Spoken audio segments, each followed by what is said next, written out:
I mentioned a few moments ago that the Vocational Rehabilitation Program is a federally funded program, and that is true. It's primarily federally funded with some state dollars all also added to that to support the program. And you may not be aware, but the Vocational Rehabilitation Program is over 100 years old.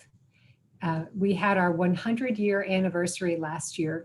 Wasn't quite the celebration that the national folks planned given the pandemic, but it was an incredible milestone to achieve for this program. And although the program has evolved over the decades, our mission remains consistent, and that is to help people with disabilities obtain, retain, and advance in employment. What we mean by that actually includes students with disabilities. And we have a very critical focus on serving students with disabilities, including foster youth, to prepare them for successful transition from high school to post-secondary education or training and employment.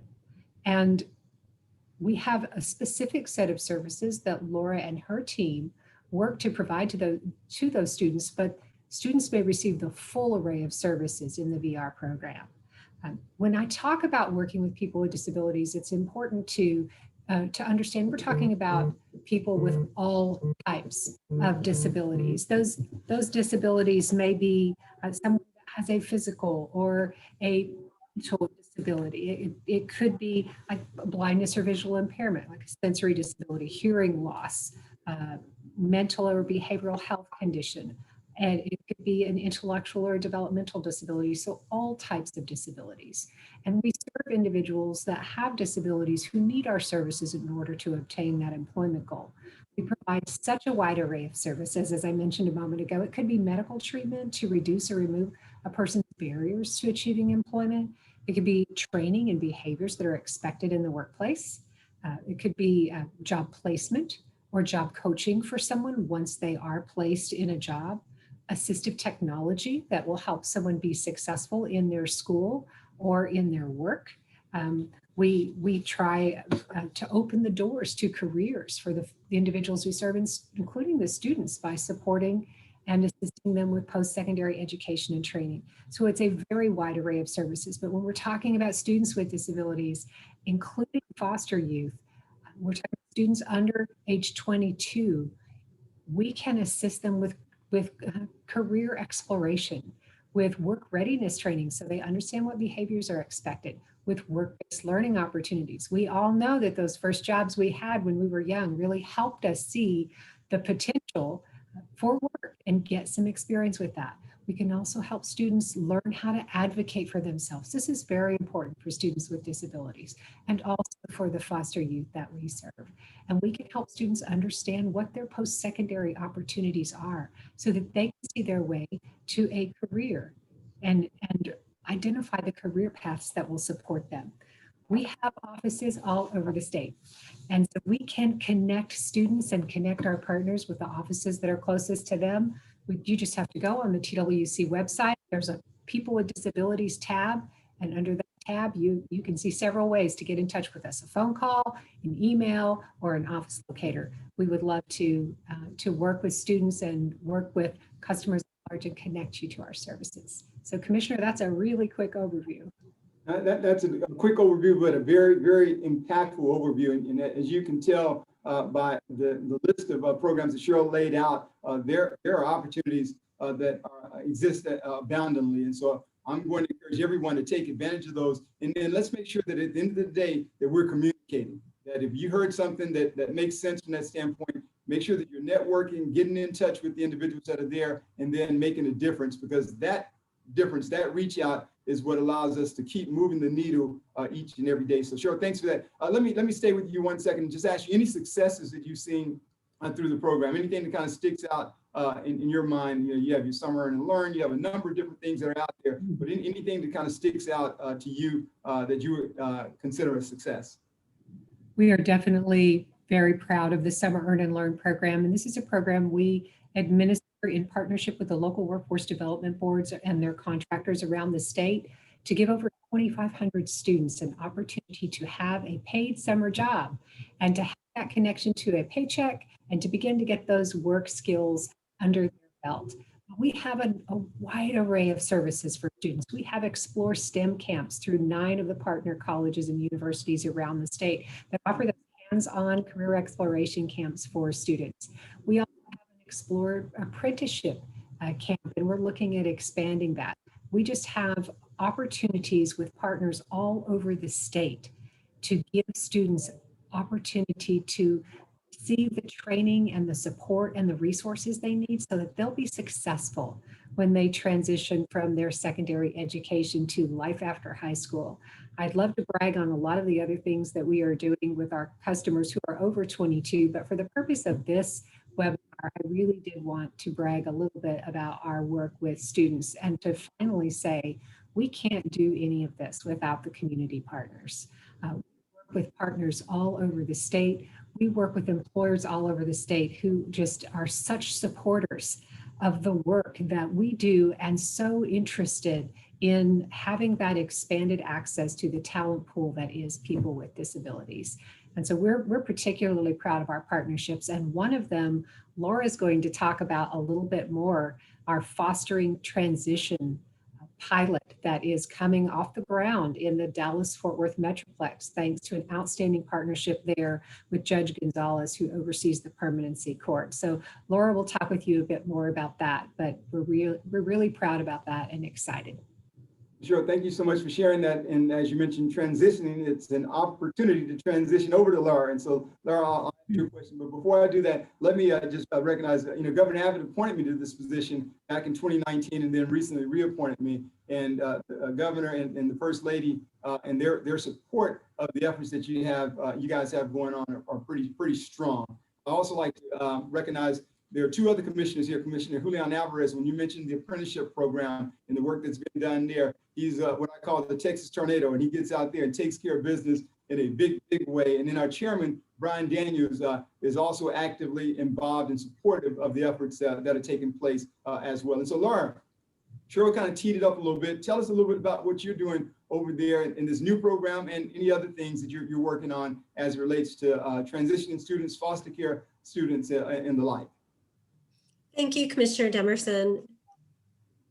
So in my role as a pre-employment transition specialist and with the support of the TWC Strategic Workforce Initiatives team, emphasis has been placed on developing relationships with stakeholders who touch the lives of students in foster care with disabilities. We're working diligently on training our counselors who work directly with high schools so that they're equipped to serve this special population. We're making connections with PAL coordinators, transition centers, nonprofit organizations, high school and college foster care liaisons. And we know that building these relationships is key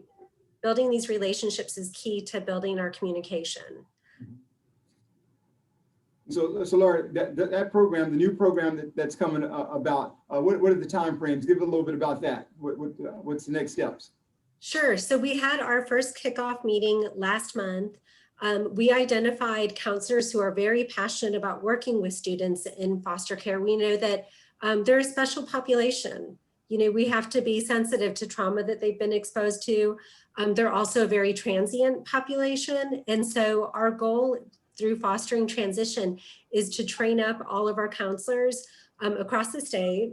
As Cheryl mentioned, Judge Gonzalez, who oversees the Permanency Court, is going to be a primary avenue for us to interface with these kids. And while doing that, Commissioner Demerson, we're also going to bring our partners into the fold. We know that it takes a village. There's so many professionals that touch the lives of these students. And even with that, they still fall through the cracks. So we know that we need to tighten up these systems for these kids to have success. And Laura, thanks for sharing it, because I think the First Lady's already set the stage with a network of nurture, and James and his team are out there. And you've mentioned something that's very, very important. If we keep threading, that's how we're going to get obtain our success from that standpoint. So thank you for what you guys are doing in that space. We're in a position where we're not leaving anyone behind when we work that way. And so I want to encourage all the participants on this call to really start threading that needle and continuing to do that with the programs that Cheryl has mentioned, the activities that Laura is working on right now. And then as you talked about partners from that standpoint, we have HEB with Samantha as a major partner, and they do a lot of work in that space. And so, Laura, any successes that you want to share with us before I turn it over to Samantha from that standpoint? What are you seeing out there? One of the things I really want to highlight is in working with James Golsan and the rest of the team and Jen Lee and Ben Hallquist, they did such a great job of linking us up with different partners in and around the state. And I haven't received anybody that's not invested. Everybody just wants to seek out ways to improve the lives of these students, whether it be in the high school setting or whether it be the workforce, wherever. Everybody is excited and enthused about working with this population. So I think that's one of the biggest positives that I've seen, just that there's no, for lack of a better word, turfism. Everybody's in it together to get a win at the end of the day. And so Bianca's asking us, who are the partners that you speak about? I know when I speak about it, I talk about the employers as one of the partners. I'm the commissioner that represents employers, but that network or nurture, it takes in a number of different folks, faith-based employers, employees, organizations, and the like. But hit Bianca's question real quick. Who are some of the partners? Absolutely. So all of our counselors have liaison assignments to the high schools. Usually our first point of entry. And we also work very closely with the education service centers because there's a funnel for training the school partners. And of course, the employers, that's the other piece of it. We also have contracted providers who help us as well. And another group is the student hireability navigators. They're also hopefully going to serve as a big resource to link up all of these services. So that's who the partners on the ground look like at this point, Bianca, but that's certainly going to evolve. Like I said, everybody wants to work on the initiative. It's just a real feel-good opportunity. What a lot of excitement that creates as well. And so we're excited about that. And the partners are there, and let's grow that partnership. I mean, even more so. I mean, partners that we may not even thought that would be a partner can end up being a part of it, because as Laura mentioned, there are a lot of folks that get excited about it, and you'll be amazed at how it just keeps on giving and giving. It's a gift that keeps on giving, giving and giving. So the more you give, the more you get back, and it works that way. Now, I've said about 5 times that I'm the commissioner that represents employers, and so I'm excited to have an employer on the line. HEB is a partner, done a lot for us. And so, Samantha, thanks for joining us today and talk a little bit about HEB and the foster care system, as well as hiring folks with disabilities as well. You guys have been front and center. I think there's a member of HEB that's on Cheryl's RCT team as well. And we just appreciate all the work that you guys are doing. But talk a little bit about some of the best practices that you guys have put in place and serve as an example for other employers that may want to pick up and do some of those same things. So thank you for passing that along, Commissioner. So as I know you mentioned, some of the best practices that we have for disabilities specifically is that we have in our application process an accommodation button. And so that is open for anyone who hasn't applied to HEB or is considering applying to HEB but needs extra accommodations or needs help with the application process. That was in place for any candidate who is open and wanting to know a little bit more about HEB. We've seen so many, like within the community, like the disclosure piece. And I think, Laura, you touched on this, right? That it's really, really important for each individual to advocate for their disability, because it is important for them to get accommodated best. And that's what we've seen most successful, is that anytime a candidate or even an employee of ours discloses a disability, it's much easier for us to accommodate and to provide the reasonable accommodations for their role or their future role. So I would really suggest that for any employer to really make that accessible, where the accommodations page, whether that's in your recruiting site. Our mission here in Disability Bridges is to make the lives with people living with disabilities better. And I feel that we've always done that since 1905. I think we're just doing it a little bit better in 2021. And that's just our mission statement as we continue on. I love it. Doing it since 1905 and continuing to do it even today. So that means you started out doing it, and that's probably why you guys are front runner in regards to what you're doing in that space. And again, that's something that we don't take for granted.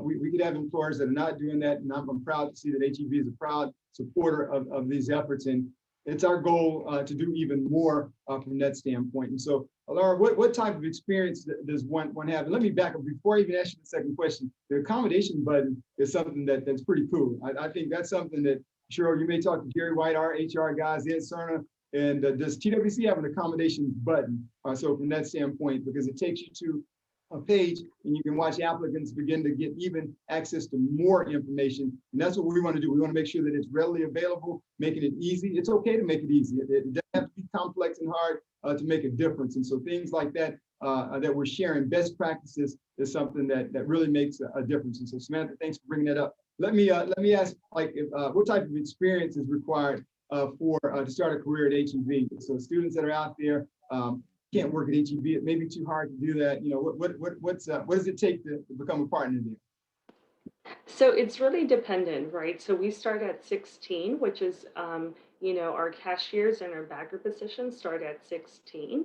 Any other position throughout the store is 18 years of age and above. But, minimal experience. We really want, your customers, your young adults to come with their most friendliest, hospitality. That's really what we're all about here at HEB. I feel that if you're really focusing on really trying to get your customer or your young adult a job or a role here at HEB, really focus in on the customer service aspect, right? One is, are they ethical? Are they respectful? Do they have behavior issues that we need to just consider that could be presentable at a job? And if so, like, what does that look like? Does this individual need to have, 15-minute breaks every hour or every 2 hours? So break down those accommodations for your young adults already. Because a lot of the times, you may have some young adults that already come with those accommodations, like they need to take their medication every 3 hours. Like, what does that look like? Now, remember that also translates to an employer as well. And so I feel that's really, really important in the disclosure piece so that they can be accommodated reasonably, especially here at HEB. Samantha, thanks for sharing that information as well. I'm going to stick with you for a little bit because you mentioned something about potential employees and all those things. I actually, my first real job, my son says, Dad, they did that back then. They don't do it today. But I think I was in the 8th grade at that time. So I may have been 13 or 14 or whatever, 16 right now. So, but the first job was at Super S Groceries in San Antonio. It was bagging groceries, as a matter of fact. And so I remember having to leave in the summertime to go iron my white shirt and put on my red apron and then walk to the job. But it was there that I learned a lot as it relates to customer service, as it relates to treating people right. And you take it from there. I've been blessed to do a number of different things from that standpoint, but it was at a grocery there in San Antonio at that point where I could walk to it to get it started. And so some of the unique challenges you talked about when you're dealing with students that are foster care students or folks with disabilities along those lines, sometimes there are challenges that are there. And you talked a little bit about it. How do you guys work with your employees to make sure that that person has an opportunity for success? Talk a little bit about that. And you touched on a little bit of it. Yes, of course. So basically, like in, an employee or one of your young adults disclosing their disability, it's so much easier for us, from the other side to connect with the store. And that would be their hiring managers, whether that's going to be their store leadership, just depending on the store, to kind of get them exposed to what to expect beforehand. And that is the level of education that, sometimes we take for granted that, individuals will eventually adapt, but it is an educational standpoint. And so that's where we come in from a disability standpoint to educate our own employees and also educate the young adults and how they're going to adapt to their role plays. So we offer, job coaching services internally, and that's something that we provide as well here at HEB. And we've been doing that so that we could also get them, adapted and adjusted to their new role. And if they were to move up, right, let's say, for example, they were to get promoted, we also provide job coaching, services as well. So that's the way that we accommodate here at HEB.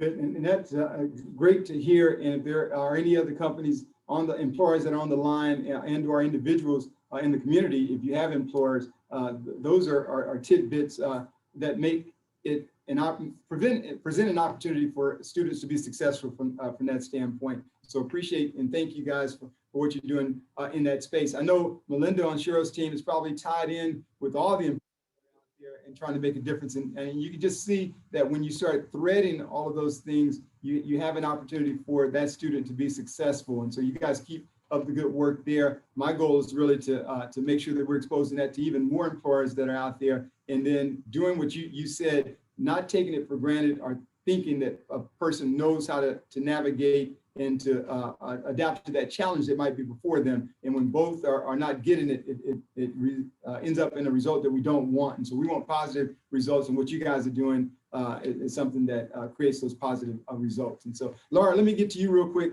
When you talk about labor shortages, putting people back to work, all of those kind of things, we always are encouraging employers to hire folks that are in those particular categories. But what are some outside of the box thinking type concepts that are out there? What advice would you give to employers that are looking to hire foster youth, say with disabilities? What advice would you share?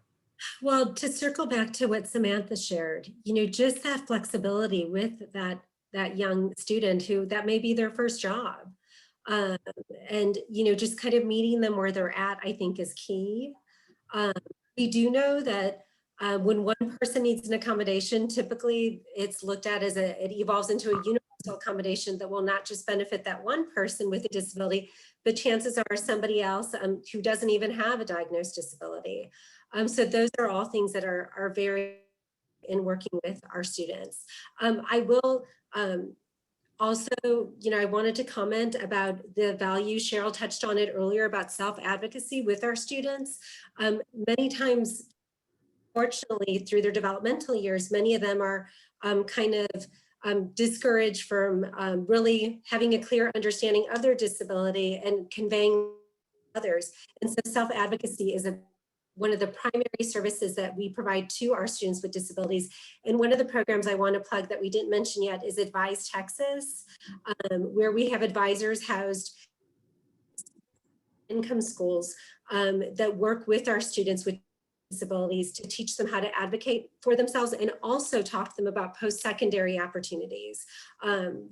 Maybe doing an initial position, starter position at HEB, but moving throughout that with that employer and while they get promoted. So those are all key things that go into the success of our students as well. That's awesome. Advise Texas. I mean, secret that's out there that we're going to make not so much a secret. We're going to blow it out there in big ways. And I'm glad that we're on this call because we're giving good resources, good information that James and his team will be able to really take forward, get with our marketing team and just get the word out as best as possible from that standpoint. And so Cheryl, circling back to you, any other, the biggest resource that you guys have there under Voc Rehab for employers that they should be aware of? What's out there that we really should be aware of?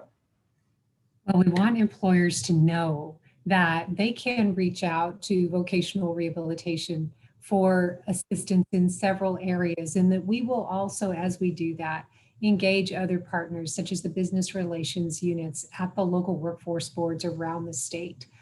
But employers may just need some information. In many instances, employers themselves or their staff may not feel comfortable interacting with people with disabilities. They may just need some basic information on disability etiquette. How do I work with my colleague? How do I interact with someone with a disability? And that's something that we can offer. If an employer is interested in that, they just need to reach out to us and we can connect them with that information, whether they just want resources or whether they want us to come provide a presentation or a training session for their staff. So sometimes it's just opening that door for an employer to understand and feel more comfortable engaging with a wide variety of people, including those with disabilities. I would also say that we can offer additional services to assist employers. If they're interested in hiring someone or they are interested in serving as a work site for a student, we have paid work experience programs where we can place a student with an employer for a short period, maybe up to 12 weeks. And we can, through our partnerships, pay that student's wages. And what the employer is then doing is offering that student an opportunity to get work readiness skills, to get some work experience under their belt. And in many instances, the employers will say, hey, that person makes a great employee. Maybe let's hire them and have them continue to work part-time or even full-time.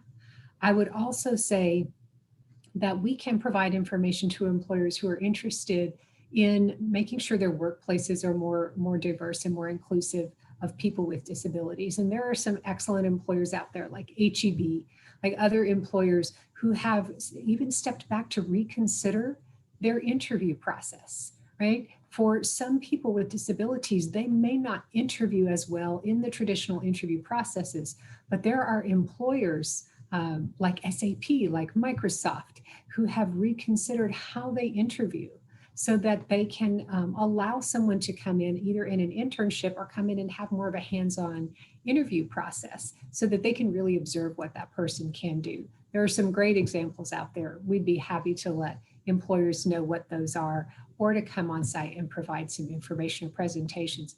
And last but definitely not least, to connect them with some talented people with disabilities who are looking for an opportunity.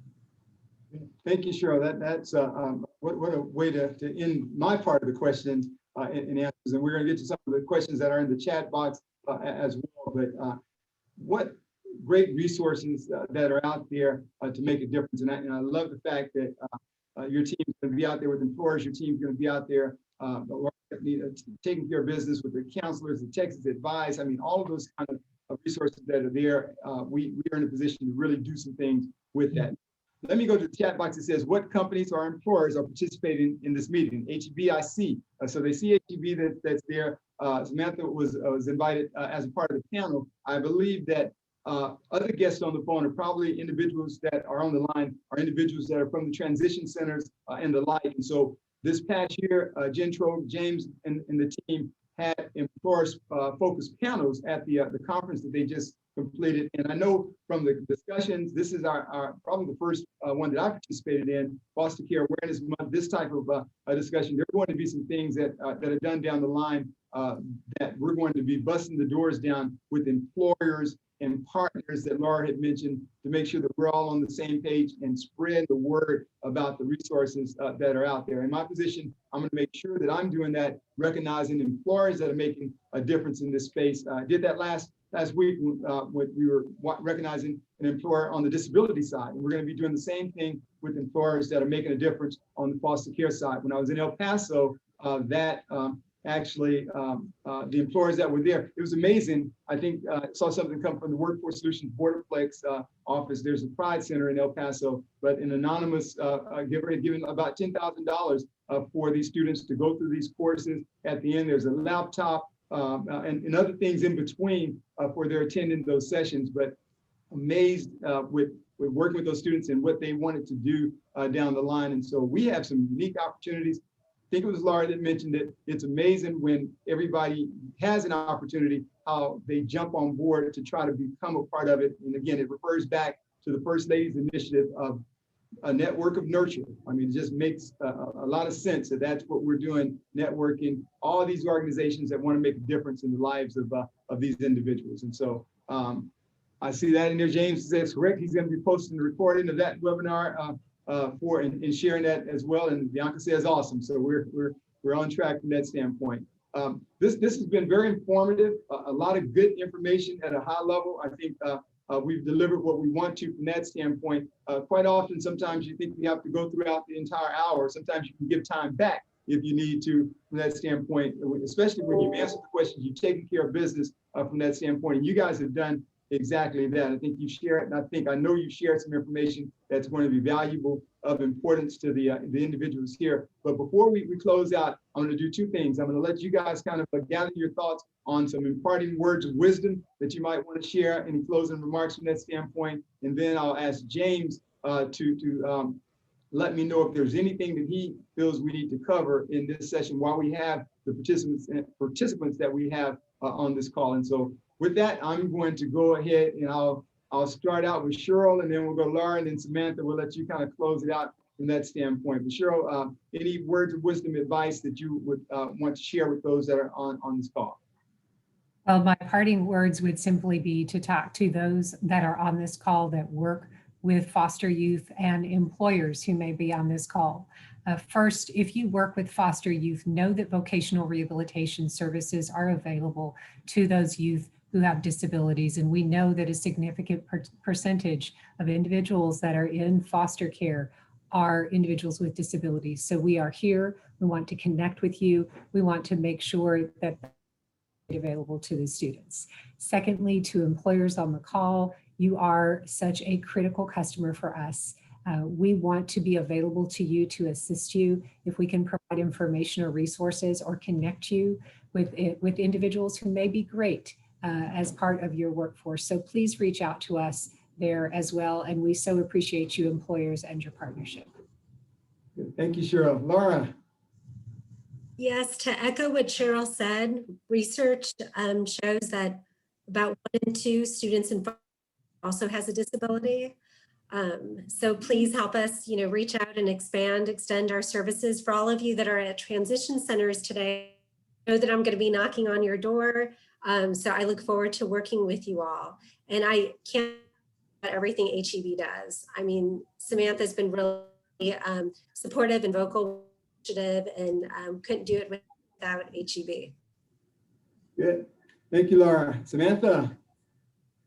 So I do want to say that we're all in it to win it. So it's a win-win situation, for the employer and also for the advocate. So I would say thank you all for being the advocates for your young adults, your students, because they need you in order to service themselves in, the employer world as well. So always know that inclusive hiring is a win-win situation. Good. And so I could see us putting this on the road. Samantha, thank you. We're going to be out. Laura, you mentioned the fact that you're getting ready to hit the transition centers. I'm proud to say that Cassandra Madrano on my team and I had an opportunity to visit all of the transition centers, about 15 of those in person and the other 3 virtually, only due to this pandemic. But what that did is that allowed us to really go out and understand what's out there. And as I talk to employers, I'm not talking about it from a standpoint of what I've heard. It's talking about it from a standpoint of what I've seen and what I've experienced. And so this past year, since we've had to stay here, we're looking forward to getting back out. And as I mentioned, my first stop was in El Paso with Santiago and that team and the work that they're doing in El Paso. Just phenomenal work. Even got to the point that I had a chance to go to a birthday celebration. And so that was pretty awesome as well. And so we appreciate the work that they're doing. I'm going to read this. It's from the Hay Center, and I've had a chance to visit the Hay Center as well. It says, in the Houston-Galveston region, we have a monthly foster youth collaborative meeting where we can focus on sharing resources available for foster youth. The group is coordinated by staff from Workforce Solutions, career education specialists, and student hireability navigators, vocational rehabilitation services, and the Hay Center. If interested in participating, please send an email to the address here, Bobby Cook at workforcesolutions.net. So Bobby, thank you for the work that you guys are doing in that space. And again, that just shows that network and nurture, that collaborative efforts. And when we do things like that, how can a student not be impacted? And Samantha mentioned, it's a win-win situation for all. And that's what we're creating from that standpoint. So thanks, Cheryl. Cheryl responded to Bobby from that standpoint. So any other questions or comments? And I'm going to go to James before we have closing words on this side. James, anything that you want us to add? Hi, all. No, the one quick question that I had, and maybe Cheryl or Laura can speak to this, kind of building off what Bobby just said. If someone in a region is curious about how to best get looped in with VR resources specifically in their region, what's usually the quickest way to go about doing that, or the most effective way to go about doing that? They can reach out directly to us. We have a number that is on the website, 512-284-0057. This goes to our rapid engagement team. And if someone is interested in engaging with us, they can contact this number and get connected. They can also go online on that same website and find the local office near them and connect them, or they are welcome to reach out to me or to Laura, and we'll get them connected to the right person. You've got us. I will put my email right here in the chat, and you are welcome to reach out to me and we'll get you connected. All right, so that's going to the chat box right away, and Laura's information is out there already, so they're fastly taking care of business. And so you have a team here that really wants to get out there and really wants to make a difference. And Cheryl, Laura, Samantha, I appreciate you guys for jumping on. James and the team for putting this on. Again, as we celebrate Foster Care Awareness Month this month, we are out there making a difference. And my goal, again, will be to make sure that our employers are hiring those students with disability, those students with that are coming out of the foster care system or transitioning out as well. And those students are individuals that have that dual impact from that standpoint. We are in a position to really service them. And so we're ready to roll. And I look forward to seeing everyone that's out there. And so with that, we get to give you about 19 minutes of your time back. And Jessica says, thank you for sharing this information and for all of each of you to assist and provide resources to help include all in our community. Jessica, thank you for that comment. And purpose for me in this class is I haven't taken in a child with disabilities due to the fact that I wasn't aware of the help out there. As of now, I have a 13, 6, and 4-year-old, none with disabilities, but I'm now open, not afraid to step out. And so, Demerson, thank you from that iPad. Thank you for mentioning that. And I think it represents an opportunity. And that along, Cheryl, Laura, and Samantha is worth this meeting from that standpoint. When you're helping someone, it begins to thread that needle that we talked about, and that's that network and nurture that goes out there. So real good information. And Deborah, they basically said, reach out at any time from that standpoint. And don't be afraid to step out. The resources are out there. And so with that, the mayor, along with the Workforce Borderflex, the Pride Center, will be awarded the proclamation for May Foster Care Awareness Month on May 24th. We're excited about all that you guys are excited about. And I think we're raising it to additional heights and levels. And again, the more we get the word out about the resources that are out there, Cheryl, you and your team, Laura, the work that you're getting ready to do, even in addition to that. And again, of course, HEB, I'm from San Antonio, so I'm kind of partial to HEB from that standpoint. Samantha, the work that you guys are doing is pretty phenomenal. And you've always been there, as you mentioned, since 1905. And I've seen it in my lifetime of the commitment that's made there. And I know that there are a lot of other employers out there that will want to make a difference. And that's what Laura talked about. Once they hear about it, then they're about it. And who would not want to help from that standpoint? And so with that, I took away some of your minutes there. I said 19 right at the beginning. You have about 17 minutes left, and we'll give that back to you guys. But I want everyone to go out, have a very safe day, have a very fantastic week, and let's continue to make a difference in all that we do from that standpoint. Laura, thank you. Cheryl, thank you. Samantha, thank you. And James and the team, thank you guys for all that you're doing. And even more importantly, those that are on this call, those that are the boots on the ground, where the rubber meets the road, is like I often like to say. Thank you guys for what you guys are doing each and every day to make a difference in the lives of our Texas citizens. And so with that, I'm going to close out, and we'll see you guys around. See you as we get back in the saddle. We'll see you guys around. Bye-bye. Thanks, everyone.